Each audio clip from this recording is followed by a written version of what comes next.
This U.S.-Mexico entry port in Del Rio, Texas, remained closed Monday, as more than 12,000 mainly Haitian migrants continued to gather on U.S. soil under the Del Rio International Bridge, waiting to be taken into custody. Yesterday, it was in the 14,000s, and since DPS showed up and they've been able to block off some of the landings at the river, we've dropped to like 12,000 or so. For days, U.S. authorities have worked to move the migrants out from under the bridge and out of the heat to processing facilities, where authorities determine who can apply for asylum and who will be flown back to Haiti.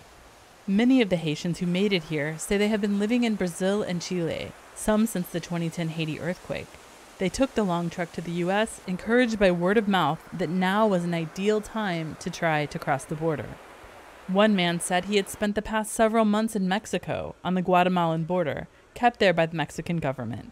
It's very difficult for me. For example, I spent 2 months without work, without doing nothing for it. In recent weeks, the bridge has become a holding place for migrants crossing the Rio Grande, while Border Patrol agents struggled to manage the massive influx. Border Patrol agents in Del Rio sector have not been able to patrol in the field properly for several months now because we're all indoors taking care of processing, taking care of kids that are in our custody. Some local residents say the sheer number of migrants makes them nervous. When you have upwards of 20,000 people underneath the bridge and people start getting restless, and when you're talking about a community of 45,000, that's half the population of this town.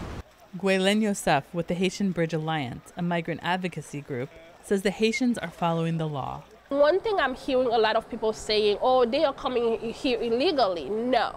The legal thing for them to do is to come and ask for asylum.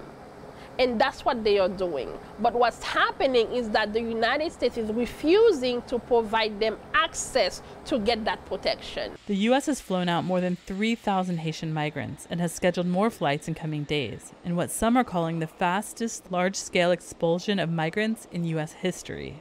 But Haiti, with its recent earthquake and political turmoil, isn't able to handle the returned citizens, says migrant advocates. For Haitian migrants, making it to Texas only to be deported has been devastating. The trip to get to the U.S. was tough. They deported us. Unfortunately, they didn't let us take any of our belongings. It was like being in jail. No food, nothing.